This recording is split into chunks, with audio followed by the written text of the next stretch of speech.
And I've always been that kid, unbelievably fascinated just watching fish in an aquarium. And as an adult, I've came full circle. These guys have shifted my life in such a profound way and given me a passion and drive to actually be out in the world and change myself.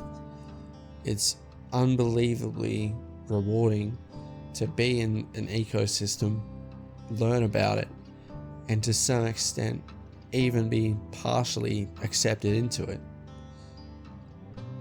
The Busselton Jetty has completely altered my life, and I hope I can really share that passion with everyone, and maybe even provide some education on what's down below, more than just what they're called. It's given me a deep sense of fulfillment as well.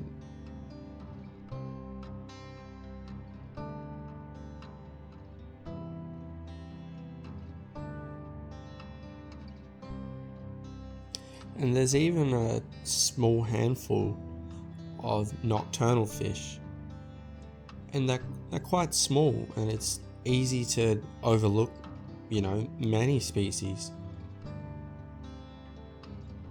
So the main one that we're going to see in a moment is the western red cardinal fish. So generally during the day, they'll be hiding in little coves or swimming between spots.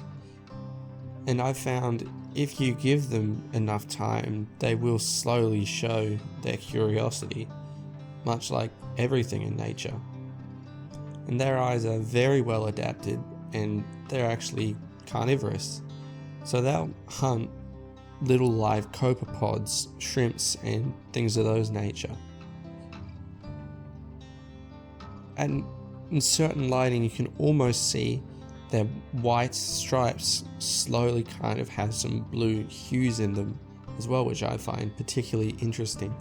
So much under the water changes color depending on how light hits it. And for nocturnal fish, this can actually be beneficial.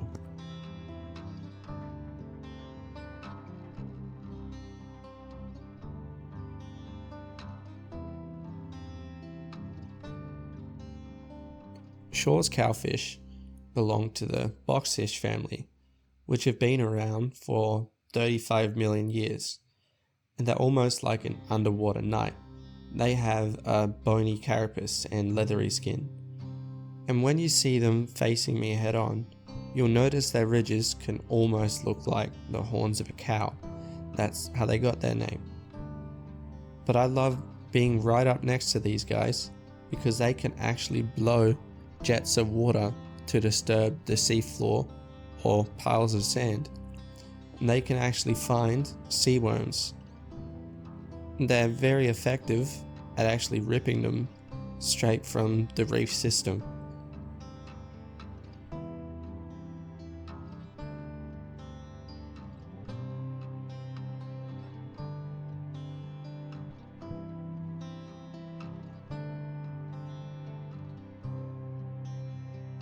Actually quite a lot of species that blend completely into the seafloor that get overlooked.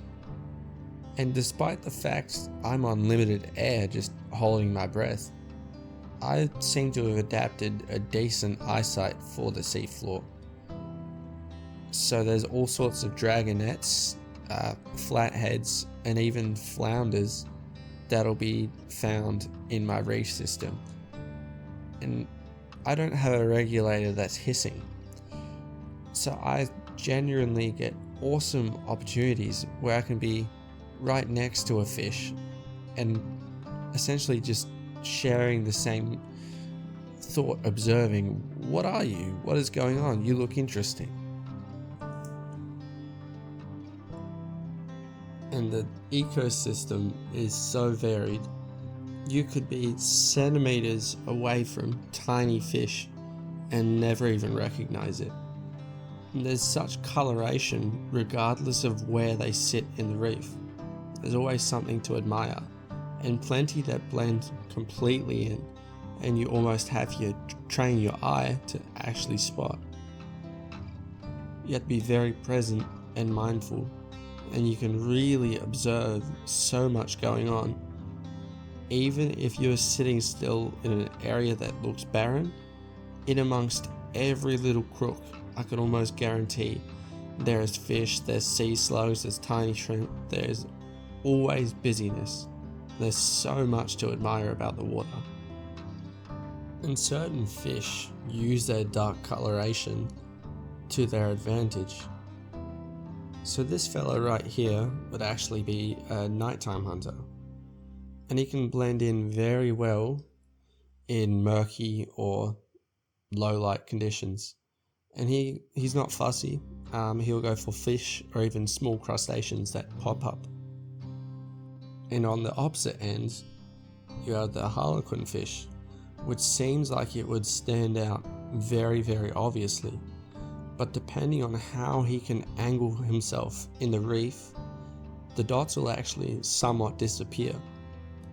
And his brown body will look just like a rock, especially from the surface of the water.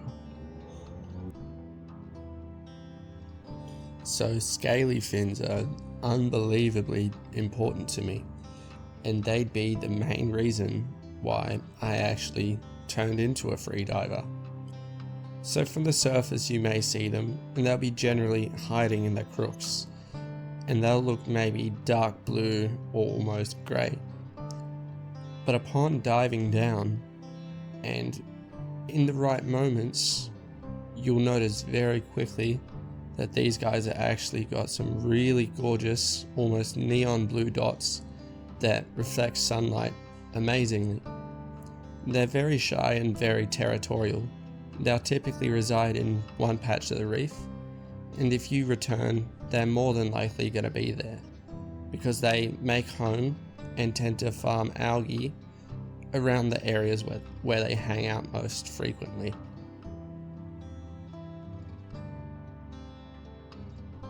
So goatfish are one of the few species that can actually change their coloration.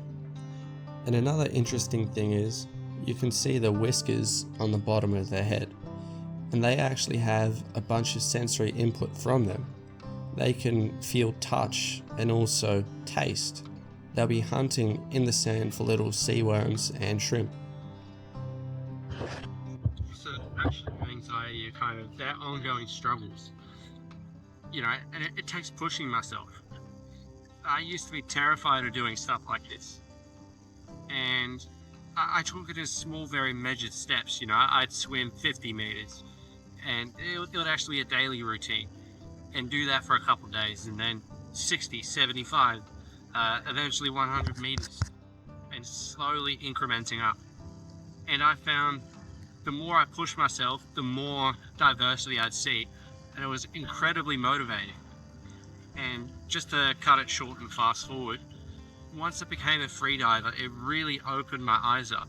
Because, yeah, you can see fish, you can see stingrays and whatnot from the surface, but there's so much that you just can't see that'd be around this big, absolutely filled to the brim with color. Tiny little things that you could easily overlook. When you're depressed or you have issues with anxiety, that's an easy thing to do, is overlook everything, and being very trapped in the negativity that is your life. It's a very difficult cycle to break, but it is possible.